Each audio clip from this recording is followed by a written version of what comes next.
오늘 말씀은 지난 11월 중순까지 함께 나누었던 사사기 말씀을 다시 시작하며 함께 은혜를 받고자 합니다. 너무 오랜 시간이 지났기 때문에 잠깐 사사기의 핵심 주제를 다시 한번 살펴보겠습니다.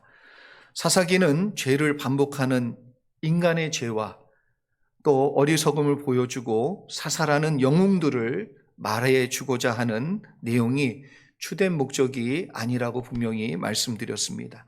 사사기는 인간의 죄에 대한 더 깊은, 더 뿌리 깊은 그 근본적인 내용을 다루고 있습니다.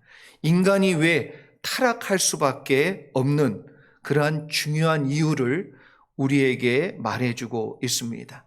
그것은 하나님과 맺은 언약의 말씀을 버리고 각자 소견에 옳은 대로 살았기 때문에 가장 타락한 시대를 만들게 되었고, 또한 인간은 그 죄의 사슬에서 벗어나지 못하고 계속해서 반복해서 그 죄의 수렁 가운데 묶이게 된 것을 말씀해 주고 있는 것이지요. 또한 하나님의 백성이 이렇게 타락되도록 그렇게 이렇게 묵인하고 있는, 또 방치하고 있는 레위 지파와 그 죄에 대해서, 또 그들이 하나님께 받은 말씀과 전달의 사명을 온전히 감당하지 못하고 있는 불순종의 내용을 분명히 지적해 주고 있습니다. 그래서 오늘은 이전의 사사기 강해를 통해 살펴보았던 단지파와 미가의 신상 사건에 이어서 두 번째로 레위의 첩사건을 함께 나누면서 교훈과 은혜를 얻는 귀한 시간 되기를 바랍니다. 먼저 1절과 3절까지의 말씀, 1절로 3절까지의 말씀 함께 주목하여 보겠습니다. 같이 한번 읽어보지요. 같이 읽습니다. 이스라엘의 왕이 없을 그때에 에브라임 산지 구석에 거류하는 어떤 레위 사람이 유다 베들레헴에서 첩을 맞이하였더니 그 첩이 행음하고 남편을 떠나 유다 베들레헴 그의 아버지의 집에 돌아가서 거기서 넉 달 동안을 지내매 그의 남편이 그 여자에게 다정하게 말하고 그를 데려오고자 하여 하인 한 사람과 나귀 2마리를 데리고 그에게로 가매 여자가 그를 인도하여 아버지의 집에 들어가니 그 여자의 아버지가 그를 보고 기뻐하니라. 사사시대의 대표적인 모습은 1절의 말씀 그대로입니다. 이스라엘의 왕이 없을 때라고 말씀해주고 있습니다. 원래 사사시대는 인간의 왕을 두지 않은 그러한 시대고요. 인간의 왕을 두진 않았지만 하나님이 왕이 되셔서 친히 다스리시고 직접 다스리는 그러한 시대입니다. 이렇게 하나님께서 말씀으로 직접 통치했지만 이스라엘 가운데 하나님을 왕으로 인정하지 않고 각자 소견에 옳은 대로 행하는 그런 시대가 되었다라는 것을 성경은 분명히 고발해주고 있습니다. 각자 자기 소견에 옳은 대로 살았던 대표적인 모습을 살펴보면 먼저 레위 지파 사람은 에브라임 산지 구석에 살았던 사람이다, 이렇게 말하고 있습니다.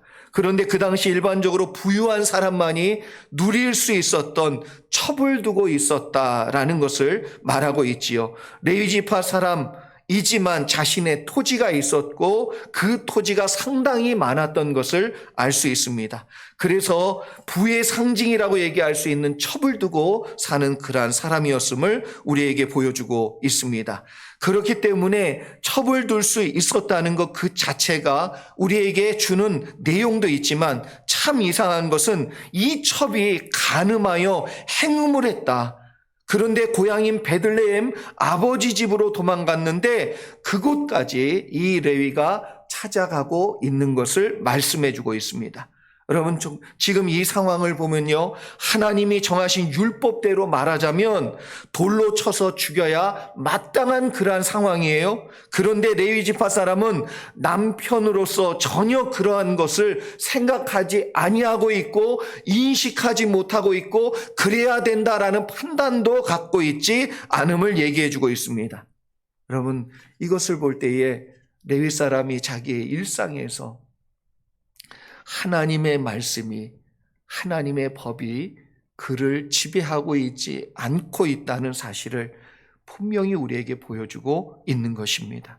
레위 사람은 말씀이 아닌 자기 소견이, 자기 기준이 자기 가운데 있어 그것을 따라 지금 살고 있다라는 것을 우리에게 간접적으로 말해주고 있는 것이지요. 쳐 죽여야 마땅한 상황에서 레위 사람은 첩을 찾아가 다정하게 말했다, 이렇게 전하고 있습니다. 여러분, 이 장면을 어떻게 보고 계십니까? 여러분 어떻게 생각하세요? 진정한 하나님의 용서와 사랑을 실천한 것으로 보이십니까? 쳐 죽여야 되는데 다정하게 말했다. 여러분, 사사기를 통해 하나님께서 우리에게 그 시대 사람을 고발하는 가장 주된 목적과 의도가 분명히 있습니다. 그건 뭐냐면 하나님의 말씀을 그들이 버리고 자기 소견에 오른 대로 살았다는 거예요. 레위 사람이 이런 모습인데, 레위 사람도 이런 상황인데 당연히 첩과 그 아버지의 모습에도 하나님의 법도 하나님의 뜻도 전혀 없는 것이지요. 그래서 음행을 저질렀는데 부끄러움도 없고 전혀 두려워하는 마음과 태도도 없다는 것입니다. 레위 지파는 원래 하나님께서 주시는 분기신 백성들이 하나님께 바친 11조로 살아야 했던 그러한 직분, 그러한 지위에 있는 사람이에요. 그런데 하나님 백성을 하나님의 말씀으로 세워서 주님이 주시는 그 분깃으로 살아야 마땅한 사람들인데, 백성들이 하나님의 말씀을 떠나니까, 하나님의 말씀 떠났는데 그들이 하나님이 말씀하신 11조를 낼 리가 만무하지요. 하나님의 말씀도 떠났는데 뭐하러 11조는 내겠냐 말이에요. 그래서 하나님이 주시는 분기신 11조로 살지 않게 되면서 각자 소견에 옳은 방법대로 레위 지파도 재산을 만들게 되었고, 그 재산을 만들며 어떤 사람은 부유하게 되었고 어떤 사람은 가난하게 되었어요. 그래서 레위 안에도 동등하고 비슷한 그러한 삶이 아니라 부유한 사람이 나오게 되었고 가난한 사람이 나타나기 시작한 것이지요. 그래서 단지파와 미가의 신상 사건에 나오는 레위 청년을 보면 너무나도 가난하고 힘들어서 자기의 땅을 버리고 그가 어떻게 합니까? 에브라임 산지에 있는 그곳에 가서, 미가의 집에 가서 붙어 살게 되는 거예요. 그리고 그와 반대로 오늘 나오는 첩을 둔 레위는 부자의 모습으로 나타나는 것이지요. 레위 지파가 사유재산 증식에 쏠리게 된 원인이 여러분 무엇입니까? 11조를 이스라엘 백성이 내지 않아서 그렇다 우리가 말할 수 있습니까?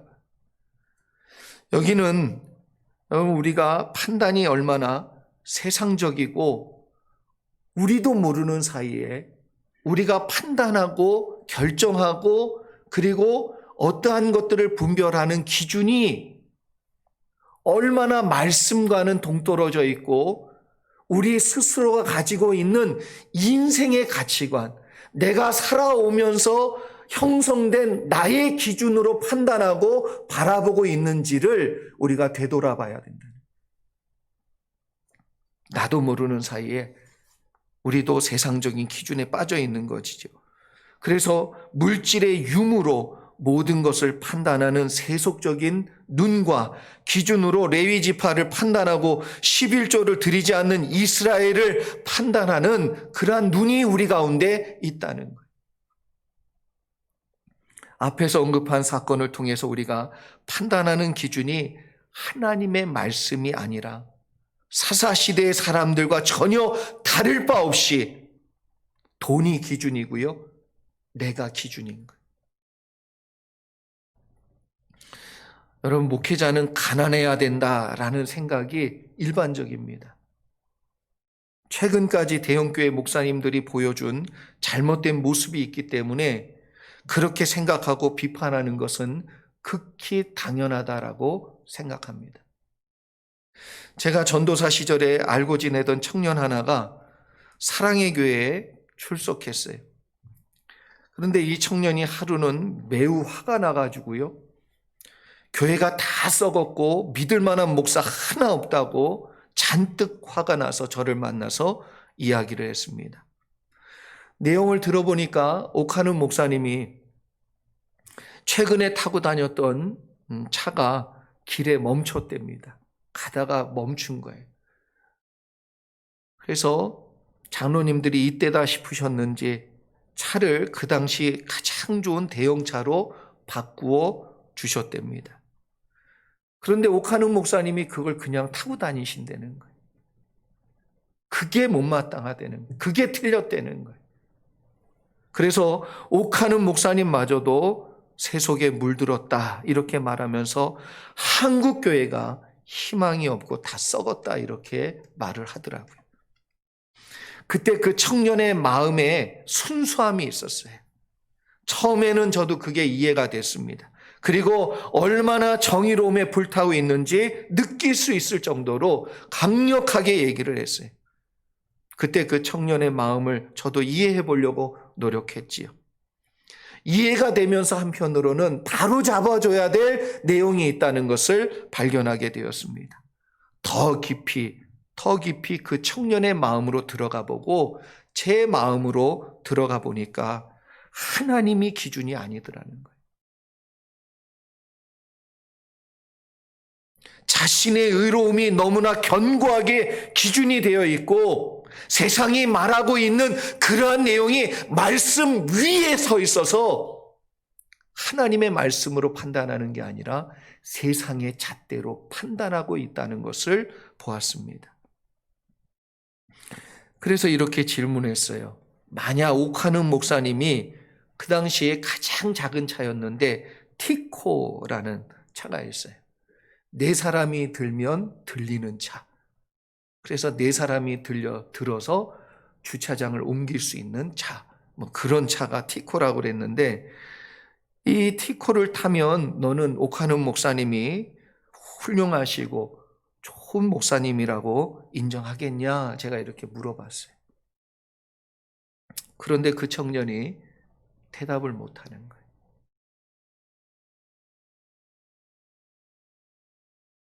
그때 이런 말을 했습니다.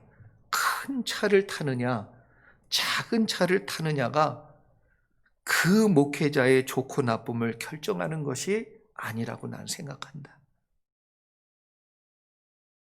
그러나 목회자가 전도와 선교를 위해서 복음 전파를 위해서 복음이 복음되게 하기 위해서 그래서 복음이 증거되는 일에 가로막히는 장애물이 되지 않기 위해서 그렇게 하지 않는 것은 중요하다고 생각한다. 그러나 말씀이 우선이 아닌가? 그분이 정말 말씀대로 살려고 하고 있는, 말씀을 말씀대로 전하려고 하고 있는, 그리고 하나님 뜻대로 목회를 하려고 하는 그러한 목사인지 아닌지가 먼저가 아니겠는가?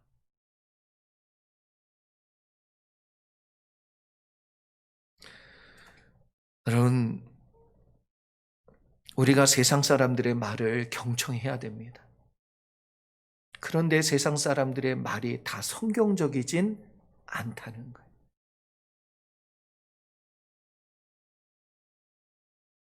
세상 사람들이 비판보다 우리가 더 두려워해야 될 것은 하나님의 뜻이에요. 세상 사람들의 비판이 두려워서가 아니라 하나님의 뜻에서 벗어났고 심판하실 하나님이 두려워서 그것이 중심이 돼야 우리는 올바른 결정과 판단을 내릴 수 있는 것입니다. 9년 6개월 전에 제가 부목사 생활을 마치고 이곳에 올라와서 이제 성경일독 사역원 사역을 할 때 이 지역에 어떤 분이 저를 찾아왔어요. 제가 성경 사역을 한다니까 목사님은 말씀대로 뭔가를 알아서 얘기해 줄 수 있을 것 같아서 찾아왔답니다. 보니까 제가 아는 교회 섬기는 알고 있는 목사님이 아니라 이 지역에 있는 교회에 섬기고 있는 중직자였어요. 근데 그분이 경제적인 어려움이 생기셨어요. 그래서 11조를 못 내는 거예요. 11조를. 근데 이분이 교회 일을 할 때마다 목사님이 하시는 말, 설교, 행동, 이제 이런 게 자꾸 마음의 섭섭함으로 다가오는 거예요. 그래서 시험이 든다는 거예요. 내가 중직자인데 11조를 안 해서 나를 무시하나? 나를 믿음이 없는 사람으로 취급하고 있나? 이런 생각이 자꾸 드니까 시험이 들기 시작하는 거예요. 그래서 제가 고민하며 말씀해 드렸어요. 정말 세속적으로 타락한 목사가 아닌 이상은 절대로 그렇게 생각하지 않을 것입니다. 그러나 선생님께서 마음의 죄책감이 없을 정도로 최선을 다해서 일단 헌금 생활을 하세요. 그러면서 뭐라고 얘기했냐면, 막연하게 목사님이 나를 그렇게 생각하고 판단할 것이다, 이렇게 생각하지 말고 한번 찾아가서 제가 경제적인 어려움이 생겨서 참으로 힘듭니다, 말씀드리라고. 그리고 11조 생활을 할 수 없는 중에 있는데 목사님 기도해달라고. 빨리 이게 좀 회복될 수 있도록 기도해 주시고, 그리고 온전히 11조 생활 할 수 있도록 하나님 역사해 달라고 기도 좀 부탁해. 이렇게 그냥 말씀드리면 어떻겠냐고 제가 권면을 드렸어요. 그랬더니 몇 주가 지났어요. 그리고 다시 우연히 만났을 때 이분이 여전히 그 교회를 잘 다니고 있고 목사님과도 좋은 관계가 되었다고, 그때 말씀해 주신 대로 찾아가서 말씀을 나눴는데 참 열심히 기도하겠노라고, 그런 힘든 일이 있으셨냐고 얘기를 해 주시더라는 거예요. 저는 그분과의 만남을 통해서 여러분, 많은 사람이 돈이 있느냐 없느냐 때문에 타인의 판단은 둘째치고 자기 자신과 남을 판단할 때 그걸로 판단을 하고 그걸로 자기 자신도 판단하고 판단을 받고 있구나라고 생각하며 괴로워하고 힘들어하고 있는 것을 알게 되었어요. 우리가 새로운 시작과 여러분 새로운 은혜를 누리기 위해서 반드시 고쳐져야 될, 교정이 돼야 될 기준이 있습니다. 그것은 형편과 그리고 사정의 문제가 아니라 올바른 기본의 기준의 문제. 나는 지금 하나님의 말씀과 법에 따라 살고 있느냐, 아니면 내 소견에 옳은 대로 살고 있느냐, 이것을 확인하고 점검하는 것이 중요합니다. 어떤 분은 형편이 나아지면 순종하고 코로나 바이러스가 풀리고 경제적인 여유가 있으면 하나님과 약속한 것을 지키고 하나님 뜻대로 살겠습니다, 이렇게 말들을 하지요. 그러나 성경은 가난한 레위 지파 사람도 부유한 레위 지파 사람도 돈이 그 사람들 가운데 첫 번째 문제가 아니라 그들 가운데 하나님의 말씀과 법이 없다는 것이 문제라는 것을 지적하고 있습니다. 돈이 있느냐 없느냐보다 더 큰 문제는요, 우리 내면 안에 말씀이 있느냐 없느냐, 우리 내면 안에 하나님의 뜻이 기준이냐 아니냐, 이게 더 큰 문제라는 거예요. 여러분, 사탄에게 속지 마세요. 세상에 속지 마세요. 여러분 자신의 소견에 속지 말기를 바랍니다. 계속해서 4절과 5절의 말씀 함께 보지요. 4절과 5절입니다. 같이 한번 읽겠습니다. 시작.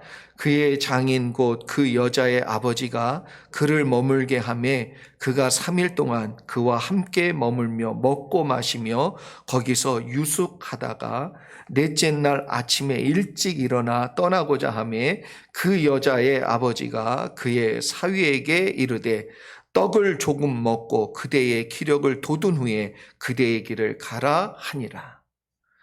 그럼 이제 레위 지파 사람은 첩과 함께 첩의 집에 3일 동안 머물러 있다가 떠나려고 하고 있습니다. 레위 지파가 자기의 성을 버리고 떠나 있는 것이 사실은 합당치 않은 행동이지요. 그런데 첩의 아버지가 그 사위를 붙잡고 간청합니다. 그래서 하루를 더 머물게 됩니다. 넷째 날이 지났어요. 그리고 또 그 다음 날도 또 간청해요. 그랬더니 그 다음 날도 여지없이 머물러 있다가 겨우겨우 저녁이 되어서야, 그게 해가 질 무렵에 겨우겨우 이제 출발하려고 하고 있습니다. 여러분, 베들레헴에서 에브라임 산지까지 가려면 유다 땅에서 그 다음 땅이 뭐예요? 베냐민의 땅이에요. 그 베냐민의 땅을 지나야 에브라임 산지예요. 그런데 원래 베들레헴에서 유다 땅에서 에브라임 산지까지 아침에 일찍 일어나서 출발하면 충분히 저녁 이전에 도착할 수 있는 장소가 에브라임 산지예요. 그런데 이들은 늦게 출발하게, 해가 질 무렵에 출발했어요. 그러니까 겨우 어디까지 왔습니까? 베들레헴에서 좀 떨어져 있는 예루살렘, 기브온 땅에 도착하게 된 것이지요.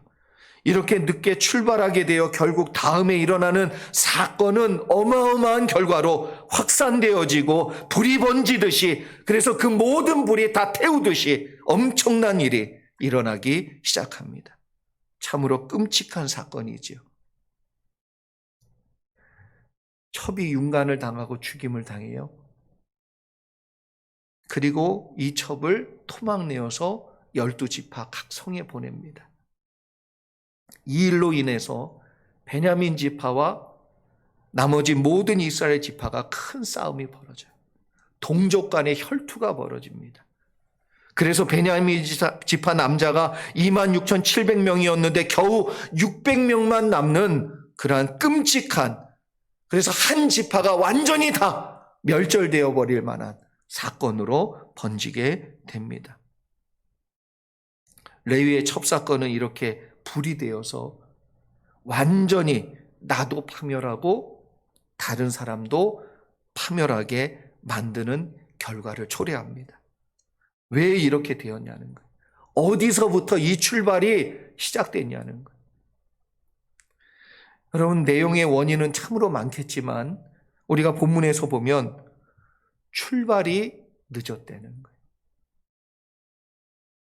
베냐민 땅에 머물지 않아도 되는 출발을 했으면 자기의 집에 하루 만에 도착했을 거예요. 레위 지파 사람이 늦게 출발한 이유는 딱히 나오지 않지만 거절하지 못하고 참 이게 문제예요. 거절하지 못하고 계속해서 출발이 지연되다 보니까 이제는 뭐예요? 여러분, 궁지에 몰리면 사람이 실수하게 되어 있어요. 결단하고 딱 끝나서 해야 될 때 하지 못하면 자꾸 시간에 밀려서 궁지에 몰리고, 그러다 보면 서두르게 되고, 서두르다 보면 잘못된 판단하게 되고, 그러다 보면 실수하게 되고. 결단할 때 결단해야 되는데, 결심했으면 그대로 밀고 가야 되는데 그걸 안 하는 거예요. 예일 대학에서 심리학을 전공하고 같은 대학에서 교수로 활동했던 수잔 놀렌 혹스마라는 이 교수가 여성 심리에 관한 연구와 여성이 우울증에 더 많이 걸리는 그런 원인에 대해서 연구했던 그런 분이십니다. 근데 이분이 쓴 생각이 너무 많은 여자라는 책에 보면 결심과 결단이라는 인간의 새로운 시작을 이루는 중요한 요소에 대해서 말씀해 주고 있습니다. 이 책 내용을 제가 잠깐 읽어드리지요. 성장하기 위해서는 자신의 과거와 가족의 결점을 인정하고 물려받은 것 중 거부하고 싶은 것은 과감히 버려야 된다. 무슨 얘기냐 하면 내가 정말 성장하기 위해서는 과거에 가족들이 가지고 있는 결점이 있어요. 다른 말로 하면 상처가 있어요.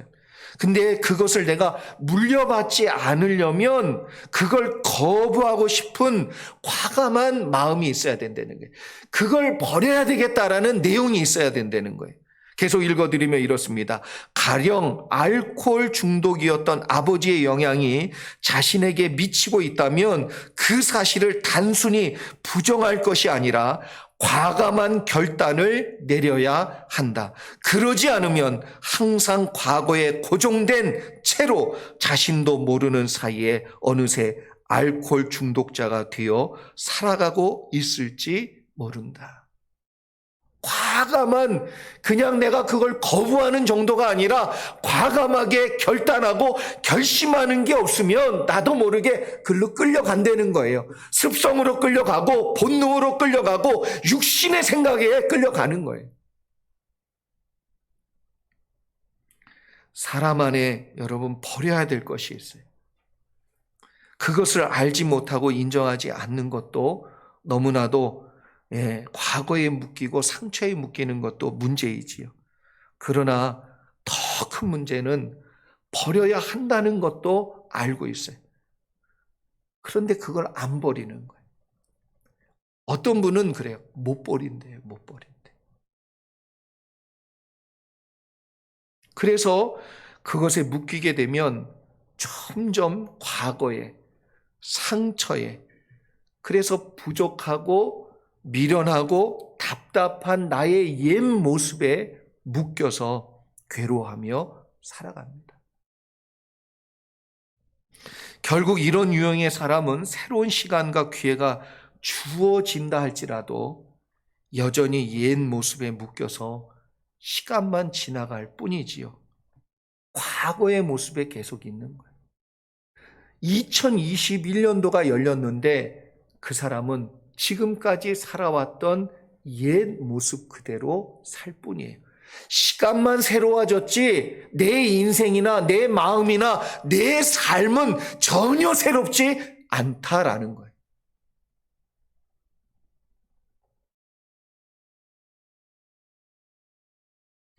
여러분, 반드시 새로운 시작을 위해선 결심과 결단이 필요합니다. 새로운 결단이 있을 때 변화라는 놀라운 기적도 있는 것입니다. 새로운 결단이 있을 때 비로소 새로운 만남도 있고 출발도 있고 가능성도 있고 하나님의 새로운 역사도 있는 거예요.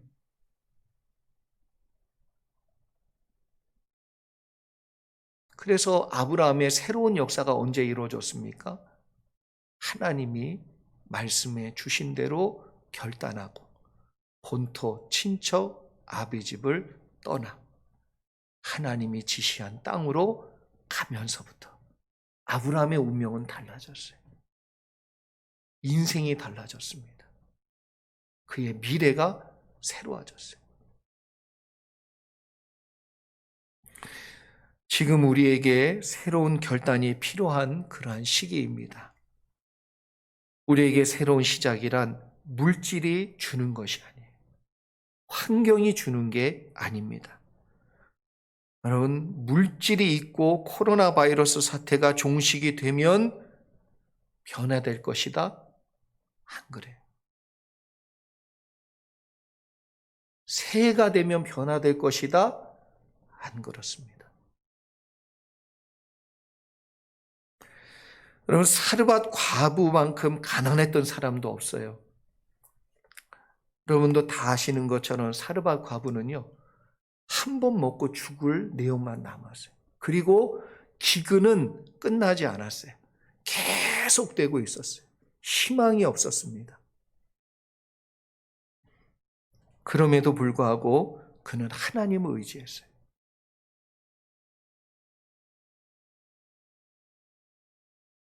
그랬더니 하나님이요, 하나님의 선지자 엘리야를 들어서 사르밧 과부에게 보내십니다. 이게 어찌 생각할 수 있는 만남이냔 말이에요. 이게 어찌 가능한 만남이에요. 하나 일면식이 없었던, 알고 지내던 사이가 아닌 하나님의 전적인 기적적인 역사로 하나님이 이 사르밧 과부를 살려주기 위해서 그를 도울 엘리야를 보내주셨어요. 그렇기 때문에 하나님은 시돈 땅에 있는 그녀를 기근으로부터 구해주시고, 더 나아가 그 아들이요, 좀 이따 죽어요. 그런데 그 아들마저 살려내는 놀라운 역사, 그래서 살려주시는 축복을 하나님이 허락해 주셨다는 것입니다. 물질이 많았던 사람들 중에 우리는 노아를 놓칠 때가 얼마나 많은지 몰라요. 여러분, 이제 창세기 읽고 이제 더 넘어가고 있을 텐데, 그 당시 모든 사람이 자기 소견대로 옳은 대로 살았을 때 오직 하나님의 뜻대로 산 사람은 노아 한 사람이었다 그래요. 그 당시의 시대를 뭐라고 평가했냐면 사람들의 생각이 다 악했다. 왜 그렇지요? 하나님을 의식하거나 하나님을 생각하는 마음이, 하나님의 뜻을 묻는 사람도 전혀 없었어요. 오직 노아 한 사람만 하나님의 뜻을 쫓아 살았다는 것. 오직 노아만이 그래서 하나님과 동행했다, 이렇게 얘기하죠. 자기 소견이 아닌 하나님의 뜻대로 살았기 때문에. 그래서 하나님은 노아를 뭐라고 얘기했냐면 당대의 의인이다. 그래서 하나님은 노아를 도와주십니다. 그런데 여러분, 노아가 엄청 큰 이 방주를 어떻게 만들 수 있었겠냐는 거예요. 그냥 산에 올라가서 벌목해가지고 본인이 그거 가지고 했을까요? 여러분, 재정이 뒤따르지 않으면요, 이거 못 지어요. 못 만들어요. 노아가 가난했으면 해볼 만한 사역이 절대로 아닙니다. 방주에 들어간 그 수많은 나무들, 그리고 수많은 못들, 아스팔트에 주 원료가 되는 그 역청은 어디서 가져오며, 심지어 그 안에 들어가는 짐승들이 먹을 그 수많은 음식들은 어디서 다 해오냔 말이에요. 켄터키에 있는 노아 방주를 여러분 아실 겁니다. 테마파크가 만들어져 가지고요, 그 안에 노아 방주의 실제 크기로 우리 권사님들 모시고 한번 갔다 와야 돼요. 실제 크기, 똑같은 크기로 만든 노아 아크 방주가 있어요. 그런데 노아 방주를 제작하는 데 들어간 비용이 여러분 무려 1억 달러가 들어갔대요. 1억 달러. 실제 크기로 만드는데 1억 달러 들었대요. 안 놀래. 거봐, 내가 그럴 줄 알았어요. 안 놀래. 텔레비전에서도 여러분 안 놀랄 것 같아. 한국 돈으로 그 당시 환율로 계산하면 1165.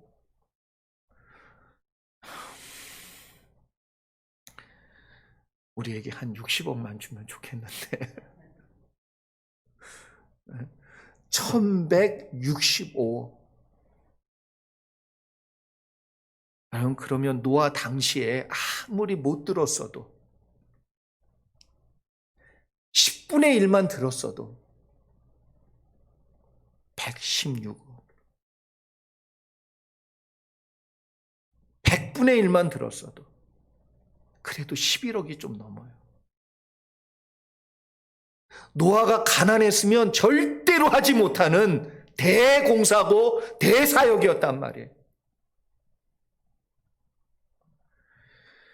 사랑하는 성도 여러분, 돈이 있느냐 없느냐, 환경이 좋으냐 나쁘냐, 그것이 문제가 아니고요, 가난해도 부유해도 하나님의 말씀이 그 속에 있느냐 없느냐의 문제라는 거예요.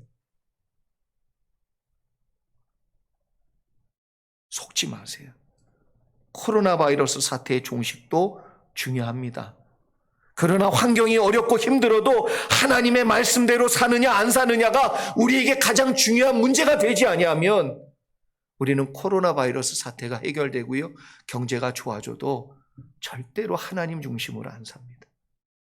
내 소견에 옳은 대로 살 뿐이에요. 여러분, 우리는 정말 인생의 가장 중요한 결심을 해야 됩니다. 내 소견에 옳은 대로 살았던 나의 옛 생각과 마음을 이제는 거부하는 정도가 아니라 결심하고 결단해서 끊어버려야 돼요. 오직 하나님의 뜻을 따라 내가 육신의 소욕대로 안 살고 이제는 말씀대로 살겠다라는 결단이 반드시 있을 때 하나님도 여러분의 인생 가운데 역사하여 주실 줄 믿습니다. 그렇기 때문에 이제 결단의 기회를 우리가 놓치지 않기를 소망합니다. 지체하지 말고 여러분 속히 결단하셔서 이제 지금 결단하셔서 생각지도 못한 고난이 여러분에게 찾아오거나 생각지도 못한 문제가 커지는 일이 우리 가운데 없도록 결심하고 결단하는 여러분에게 하나님께서 새로운 은혜를 말씀 안에서 동행해 주시는 축복이 충만하게 임하기를 주의 이름으로 축원합니다. 가나안 입성을 앞두고 모세가 죽은 가운데 여호수아가 두려웠지요. 이 백성을 어떻게 인도해 갈까? 그래서 두렵기도 하고 떨리기도 하고 그래서 자꾸 결단을 내리지 못하고 있었어요. 결단을 내려야만 가나안에 입성하고 가나안에 들어가야만 하나님의 약속이 이루어지고 그 약속대로 그 땅을 누리게 되는데,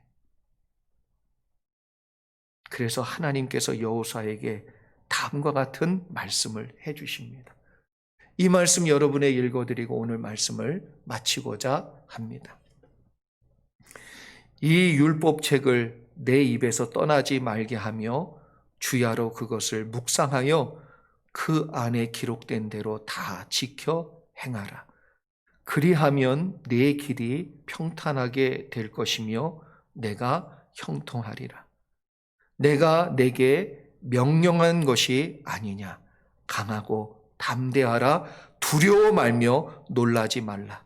내가 어디로 가든지 내 하나님 여호와가 너와 함께 하느니라 하시니라. 기도하겠습니다.